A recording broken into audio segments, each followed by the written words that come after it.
Welcome to episode 49 of the Reboot franchise. The final two games of the regular season were sat at 11-3, hoping to go 13-3 at the end of this. We've got the Bengals and then the Vikings. And with only two games left to play, let's quickly take a look at, the end of season awards and stuff, what they look like, who needs to play well in these final two games to get some awards. And it's worth mentioning that Tyus Bowser is a single sack away from equaling the all-time single season sack record of 22.5 sacks. He's then, of course, only 2 sacks away from breaking that record. Nobody's broken it. No players in the seasons we've played has gotten more than that 22.5. So Tyus Bowser is on the cusp of history. So NFL MVP favorite right now is David Johnson. Now, of course, all of this XP that he would earn would be not completely wasted. You can still make a 99 overall player better, but how much better can you make him? Coach of the Year is Doug Marrone. Todd Bowles only in second place. But let's take a look. Offensive Player of the Year, David Johnson is the favorite. Defensive Player of the Year, Tyus Bowser right there. So is Hunter Washington. That Lawrence Natil, we've got to overtake him. Best DB, Rashad Peters is right there. One more pick 6 on the season, which he's already, shown that he can definitely get. And he may get that best DB. And best kicker, it's not Justin Tucker in his last season for us. So we'll have to obviously think about replacing him. I just thought about it again, which I haven't thought about, but you just pick someone up, don't you? So let's get into the game against the Bengals. It's a big one for a bunch of players. Some big things that they can grab if they continue going like they are, and if they up their level just a little bit. Tyus Bowser looking for that 1 sack. And, a couple of other players looking for a couple of other things too. So will this be the game where Tyus Bowser makes history against the Bengals away from home? The last game of the season away from home, hopefully until we play on neutral ground in the Super Bowl, because we've got home field advantage throughout the playoffs. But the Bengals causing us trouble right now, especially with the run game here. This is Cyprian, their backup running back, who's having to fill in as the starter with a big run there. 1st and 10 now. It's a play action for Andy Dalton. Moving to the right. Andy Dalton rolling to the right. Coming down the hill was Hunter Washington. Hits him, forces the ball out. A forced fumble. That will certainly help Hunter Washington in his pursuit for Defensive Player of the Year, best linebacker, all of those things. So 2nd and 4 now for our offense. Philip Van Dijk in some trouble, gets out of it though, running upfield now, getting out of 1 tackle, out of another tackle, out of a 3rd tackle, falling down finally. Huge run from Philip Van Dijk there, breaking multiple tackles on his way, crossing the 35-yard line. So 2nd and 2 now from the 41-yard line. A little bit of trouble again, and Carlos Dunlap gets the sack, and we had to punt the ball away. 2nd and 4 now, and AJ Green with the catch. 2nd and 14 now, looking to pass. Andy Dalton finding a wide open receiver, but the ball comes out and Hunter Washington picks it up. It's called a fumble. As we take a look at the replay, it's being reviewed. Technically would even be an interception because the ball never touches the ground and Hunter Washington picks it up, so fumble or interception. But what they're actually checking here is if he was down by contact, which he was, so it wasn't a turnover at all. And then Cyprian here gets into the end zone, just going around the outside of everybody, getting a wide angle, and, well, we let him get into the end zone, which we definitely shouldn't have done. Big completion to George Connor, almost got away and broke that one even bigger. 2nd and 11 now, and trying to get something on the ground, which we're struggling to do, but on 4th and inches, we go on the ground. We decided to go for it here, and no problems with David Johnson picking that one up. 1st and goal from the 5-yard line now. We're going for a screenplay. They over-pursued it. David Johnson spinning out of the first bit of contact. Didn't have to make the second bit of contact. And he gets the touchdown. That's his 5th receiving touchdown of the season. Not bad for a guy with over 20 rushing touchdowns as well. First a spin to catch the ball, a spin to get away from the defender, and then into the end zone. 2nd and 10 now, 37-yard line for the Bengals, but Hunter Washington down there breaking that one up. 1 step later and he made himself a 2nd forced fumble. 3rd and 10 now, Andy Dalton coming out to the right again. Late reactions from the guys in coverage, so he gets the 1st down there. Gilbert Turner finally coming down. 1st and 10 from the 27-yard line, and again running to the right. We've seen this now a lot of times. Andy Dalton not getting the 1st down that time. 3rd and 1 now at the 17-yard line. A quick completion to Tyler Eifert. Not a touchdown, but they're inside the 5-yard line. 2nd and goal. We were set up badly. We tried to correct it before the snap, but we didn't manage to do it, and Cyprian got in free. Tyus Bowser had to cover him from the other side of the field, but we need something here before the half ends, and we get it to George Connor, who spins away from that defender. Now needs to use his speed. He uses all all of it to get away from everybody. George Connor in for a huge rushing touchdown. 14 apiece now the score with only 36 seconds left in this game for the Bengals. Not left in the game, left in the half. That would really be something else. And Andy Dalton here in some trouble. Goes down. That's a sack. Bernard Cooper, Tyus Bowser sharing that one. Tyus Bowser now 1 sack away from breaking the record. He's got 22 sacks on the season with that. 2nd and 10 now, and it's a completion there to George Connor as we are in the second half here.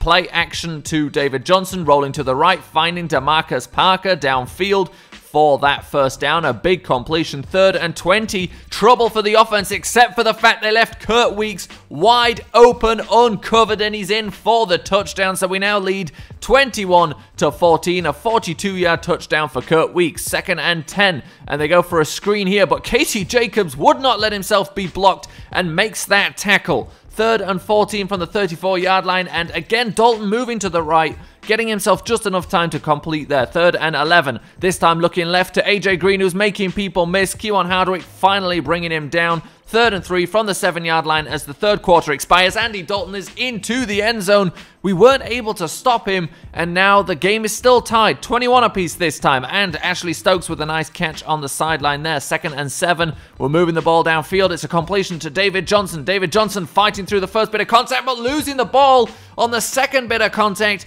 and now the Bengals have the ball. The Bengals at the 10-yard line, pretty close to their own end zone, and a flag here will move them half the distance to the 5-yard line. They go play action here for some reason, which gives Hunter Washington enough time to hunt down Andy Dalton for his 60th solo tackle of the season and a safety. And now the offense moving the ball with purpose. George Connor with a reception over the middle. David Johnson now with the carry, getting out of that bit of contact just short of the first down. 2nd and 2, back to David Johnson. David Johnson in for the touchdown, and that extends the lead now. His 21st rushing touchdown of the season. We're now 9 points clear of them. 21-30 the score. 4th and 12. Andy Dalton looking, going right again, rolling out to the right, but there's nobody there for him. Throwing across the left now, but the only person waiting for it is Rashad Peters.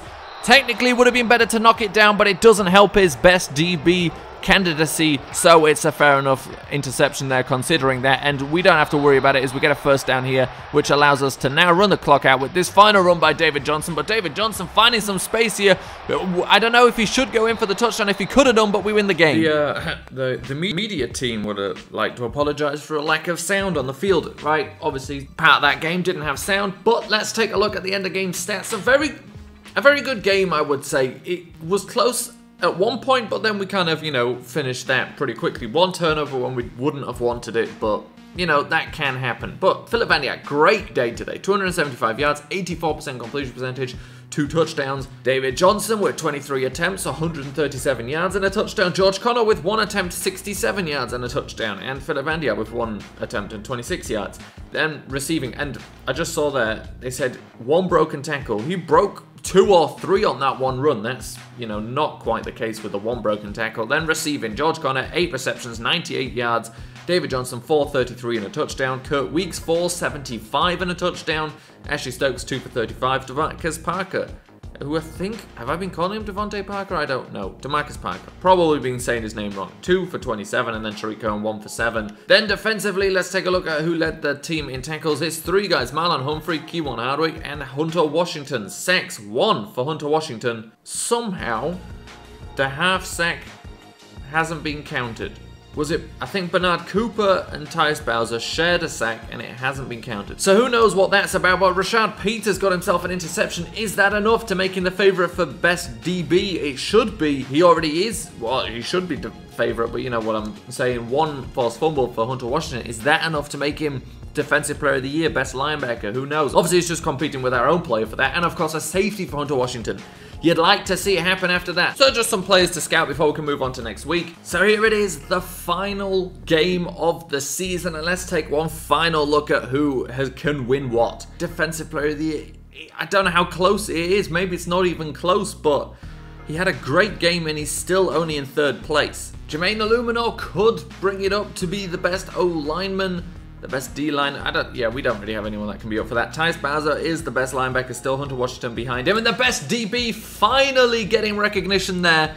Rashad Peters Now the favourite for it. Let's hope he can hold on to that because he deserves it. So Tyus Bowser did not get the half sack that he had. So he's still on 21.5 sacks. He's still 1 sack away from tying that all-time record. 2 sacks away from breaking it. 1.5 sacks away from breaking it. And he might have a chance in this game. Let's take a look at the Vikings, because who knows, maybe their offensive line has gotten stronger. At quarterback for the Vikings, it's Sam Bradford with the 81 overall. Not bad, but not that great at this stage. The 99 rated running back, as you always seem to expect at this point. A bunch of great rated running backs. Dalvin Cook for them, not bad whatsoever. The fullback, Harris Bergen, 94 rated 4th year player. Stephon Diggs, 94 overall. JT Parker, 94 overall. And then Demaryius Thomas with the 84 overall. And still with 90 speed in his 12th year. Not bad whatsoever. Very good receivers here. That's going to be a challenge for us. The next best there, Stanley. Well, yep, Stanley with the 77 overall. Tight end, Griffin Burke, 2nd year player. Only a 75 overall. Not great at all. That's because Kyle Rudolph with the 88 overall is injured. The left tackle, Ronnie Stanley, so a returning player, 95 overall. They tend to bring us some trouble. Gerald Hawkins, 79 overall, not great. Center, Pat Elfine, 92 overall, that's pretty good. Derek Hartline, 4th year player, 88 overall. And the right tackle, Javonte Troutman, 4th year player, 85 overall. So no easy job for Tyus Bowser, but he could get it there. Daniil Hunter, 98 overall at left end. Everson Griffin, the 84 overall at right end. The defensive tackle, Larry Ogunjobi, 84 overall. And Linval Joseph, 84 overall, assuming they're still playing that 4-3. The left outside linebacker, Anthony Barr, 90 overall. The inside linebacker, Eric Kendricks, 85 overall. If they happen to be playing a 3-4, they've also got Lance Durham, an 84 rated 2nd year player. And then Joshua Perry, 82 overall. We know him as well from the Fire Sale franchise. The cornerbacks, Xavier Rhodes, 90 overall. Then Kendall Fuller, 82 overall. Brian Poole, 81 overall. Pretty good group there. Then down to Ivory Sims, 75 overall. The free safety, Harrison Smith, 91 overall. Only thing there is the 79 speed. That is significantly lower than what you probably would want there. And then Demarius Clark, 81 overall. That's the Vikings. I think they've got enough to give us a challenge, but also not enough to, you know, make us worried about the fact that we may have a all-time record breaker on our hands here in Tyus Bowser. Before we head into this game, I want to take a quick look at this stat, the turnover differential of 11. It's the best we've ever had. The defense is taking the ball away. The offense is looking after it pretty well, especially compared to previous seasons, and this game is a big one for multiple players, but no more than for Tyus Bowser looking to break a record, an all-time single-season record. And on 3rd and 5, we managed to get him to just throw that ball away. So we get the ball here. Philip Van Diact with a completion there to Kendrick Ellis, the rookie, who's been underutilized so far this season. But here's a chance now in the final game to show that you're worth something in the playoffs. 1st and 10 again for Philip Van Diact, rolling to the left, finding Kendrick Ellis again for another reception. 2nd and 8 now, and in some trouble there as Joshua Perry, one of the players, in on the sack, and a 61-yard banger from Justin Tucker here to put us up 3-0. So 2nd and 9, and they're going with Dalvin Cook, not getting anything there. Bernard Cooper ready to stop him. So 1st and 10 for us again, going deep downfield for Ashley Stokes, who's wide open. Ashley Stokes in for the touchdown. You know he can break those every once in a while, and that will put him over 1,000 yards on the season. Not bad whatsoever for a guy that's playing behind George Conner in the pecking order, but has been doing just as well this season. So, Dalvin Cook there, you saw that he can get the big yards, big chunks of yardage, and the Vikings, not a bad offense whatsoever, even working out here with their tight end, who we said wasn't that good. 3rd and 5 now, though, and there we go, Tyus Bowser. That sack ties the single-season record set by Michael Strahan, and I'll tell you something, this sack is a lot more impressive than the freebie that Brett Favre gave to Michael Strahan to get those 22.5 sacks. Tyus Bowser there, burying Sam Bradford in the ground to tie that record. Not a bad play whatsoever, and an important one as well to get the ball back and hold the Vikings to 3 points. And now Ashley Stokes with a reception on a post there over the 50-yard line, and we're at 3rd and 3, and David Johnson doing some work getting to the 20-yard line here. 2nd and goal, looking for something here right over the middle.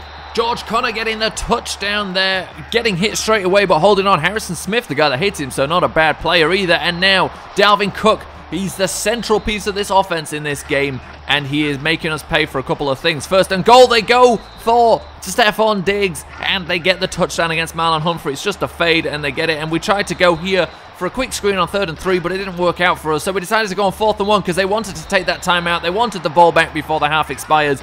We weren't going to give it to them that easily. 1st and 10 now. It's another completion again to Kendrick Ellis, who's really showing up in this game. 1st and 10 at the 12-yard line is what he gives us here. Great play from him. So now 2nd and 5 from the 7. Van Dyke again looking to pass, but Danielle Hunter came flying in there, gave him absolutely no time, and we had to settle for a field goal. The score 20-10. Sam Bradford finding his man over the middle there. They're going for this short to intermediate passing game right now, and it's working for them. 1st and 10 again. Sam Bradford this time going a little bit deeper on a corner there, and Casey Jacobs gets beaten. 1st and 10 now. They settled for a field goal before the half ended, and we come out to start the half with an interception to Harrison Smith, who did just play it right, to be fair. Rolled off his man. Perfect play from a veteran, Harrison Smith. Even without the speed, he's making plays. And now the Vikings, 2nd and 5 at the 6. Great field position. Throwing it across his body, straight into the hands of Marlon Humphrey, who takes it out of the end zone, only to the 12-yard line. But Marlon Humphrey making up for that earlier touchdown by saving one here. So now our offense has the ball back. 20-13 the score. It's only a one-score game right now. And Philip Van Dyke looking for Ashley Stokes. Ashley Stokes moves at the final minute, and it goes straight into the hands of Kendall Fuller here. 3rd and 11 now, and just a missed tackle by Tyus Bowser there. 3 inches away from setting the record, but he doesn't get it there. 3rd and 2 now. Dalvin Cook into the end zone, and they've tied this game up 20 apiece. 5 minutes left in the 3rd quarter. Philip Van Dyke here looking, rolling to the right, and cannot get away from Danielle Hunter. Danielle Hunter very, very good in this game, causing a lot of problems. 2nd and 10, this time finding an open receiver. Kurt Weeks fighting through tackles. Eric Kendricks finally catches him. 2nd and 7 now for Philip Van Dyke, and again some trouble. Danielle Hunter hit him. It's Hunter's 3rd sack of the game, and you can see he was even sort of being held here. It was a choice between being held. To be fair, we'd probably take those 10 yards in hindsight, but 3rd and 8, they tried to go for it here, and Casey Jacobs breaks that one up. 1st and 10 now for our offense, so no points lost on that one. Kendrick Ellis again with a nice reception, getting to about the 39-yard line here, but it's called back. 2nd and 19 now, and going back to that left side is Ashley Stokes, and a face mask will put us right where that completion to Eric Kendricks would have taken us without the holding penalty. And now on 1st and 10, it's David Johnson, who doesn't even have to run through a man who he wanted to, and he gets into the end zone. Gives us that lead again with his 22nd touchdown at the season. It's 27 total touchdowns for him. As you see there, Harrison Smith just didn't have a chance. 1st and 10 now, 1-score lead. And Tyus Bowser comes in for the sack, chases him down, gets the sack, and that will set the single season record at 23.5 sacks. And Tyus Bowser had to work for it. He gets past the running back here, and he has to chase him down across the field, and he gets him for a big sack in the game, and a huge sack for Tyus Bowser personally. And they tried to go for a screen here and did not get it. Bernard Cooper stopping it. 3rd and 19 now, and they do get the 1st down here though. Manages to hold on to that ball, taking a big hit. 1st and 10, going back to their favorite play here, Dalvin Cook, but getting stopped by Tyus Bowser. He has tackles for losses too, you know. And again going to Dalvin Cook, getting stopped again, and they will go for it here on 4th down. I was going to say they might have to settle for a field goal, but they're going for it. 6 minutes left, and Marlon Humphrey with his 2nd interception in the game, and finding some space. Marlon Humphrey may just turn this into 6 points. Doesn't just stop them scoring, he's stopped them twice in the end zone, and this time will take it back for a touchdown himself, extending this into a 2-score game, making it all but impossible for these Vikings to come back. I mean, they do have 5 minutes, 40 seconds here, and they've been playing well on offense, and this may just help them here. A big play to Stephon Diggs. We're going to struggle to get him. Keemon Hardwick's got to try and catch him. Does get him, but he gets into the end zone, unable to stop him, and that will definitely help them. No longer all but impossible. Now a comeback is looking very possible. They're going deep downfield. It's Rashad Peters there, who could have had an interception, but breaks it up, which is just as good. 1st and 10 at the 40. Okay, it's not just as good, but it's good enough at this stage in the game. Keemon Hardwick with a chance, and he doesn't get it. A couple of opportunities there for players to catch it. Nobody does. 3rd and 9 from the 41-yard line. In some trouble, and he's brought down by Mike Richardson. He wants to get involved in these sacks too. We have to punt away again. Still just a 1-score lead, but it's a great punt that will pin them at the 1 yard line as Lakeith Spain manages to down that one with the Madden rules. 1st and 10 now. Sam Bradford going deep downfield. Marlon Humphrey one-on-one. Marlon Humphrey wins that one. And now 3rd and 5 from the 5. They're going for a screen here. Why would you risk a screen in your own end zone? We get the safety. The score 36-27. 30 seconds left. We win. Well, we did what we could for all those players trying to win some awards. And I think this was a good game, you know, to get us into that playoff form, because it was not easy. We had to fight for it at some points. And that's exactly what we did. That's exactly what Marlon Humphrey did more than anybody else. But let's take a look at the stats. So Philip Van Diact threw some interceptions today. One of those you can put solely on the shoulders of Ashley Stokes for suddenly moving at the final second. 264 yards, 70% completion percentage, 2-2 on the touchdown interceptions. Not the best, but not the worst. David Johnson, 16 for 116 and a touchdown. Trevor Bromley got some carries too. Then Kendrick Ellis had a day today. 5 receptions, 88 yards. George Connor, 3-13, but a touchdown. Ashley Stokes, 118 and a touchdown. But like I said, one of those interceptions definitely on his shoulders. Blocking wasn't the best. Daniil Hunter was just crazy good though. And let's take a look at the tackles. Casey Jacobs leading the team. Then it's Keywan Hardwick and Rashad Bass. Let's take a look at the sacks. 2 for Tyus Bowser. Makes him the all-time sack leader within the space of a season. So the all-time single-season sack record holder, I guess. Mike Richardson got 1.5. Darrington Boyle a half. Rashad Bass a half. They got their halves there on the final safety of the game. Interceptions, 2 for Marlon Humphrey. One of those a pick 6. Not a bad day for him with 3 pass deflections as well. Dominated the game as far as he could. A safety, of course. A touchdown, of course. Great game for, well, not great game for the defense. We allowed them to run far too much, but great game for Marlon Humphrey. So let's get this scouting out of the way. And then, of course, next episode, hint hint, we'll be on to the playoffs. So that's the receivers out of the way. I think there's a couple of good ones in there, but let's advance the week and see what we ended up getting in those end of season awards, where a lot of our players were up for a lot of things. So let's take a look at the yearly awards. The MVP is David Johnson. What an acquisition that ended up being. We've never, I don't think, ever had an MVP on our team, and our first season with David Johnson, Fire Sale franchise, Reboot franchise, our first MVP. Now, of course, he's 99 overall, so it's not surprising. Doug Marrone gets the Coach of the Year ahead of us. AFC Offensive Player of the Year, David Johnson. Defensive Player of the Year, Tyus Bowser. Can't argue with it because he did break the record and he gets ahead of Lawrence Natiel, which is huge as well. So a Defensive Player of the Year there. He is truly following the footsteps of Terrell Suggs, and maybe you could argue even outperforming that legacy. Offensive Rookie of the Year, not surprised there, but Kendrick Ellis, nice that he's on the list. Doesn't really make a difference though. Defensive Rookie of the Year, obviously not. Best quarterback, obviously not, but he's there in 5th place. It's the best he's ever done, I'm pretty sure. Best running back, of course, David Johnson.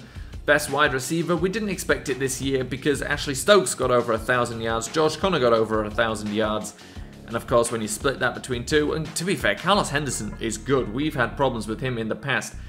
Jermaine Illuminor didn't get that best offensive lineman, which is a shame because it probably would have given us enough XP to make him a 99 overall. The best D lineman, again, not expecting anything, and it's Myles Garrett. The best linebacker, Tyus Bowser. Hunter Washington right behind him, and now, fingers crossed, does our man finally get the recognition he deserves? He does! Rashad Peters is the best defensive back in the NFL. I know it's just the AFC, but he's better than Sewer Cravens. Well, I'd definitely say that. So, Rashad Peters does it, finally. He should have had it the past 2 years or so, but he finally gets it now.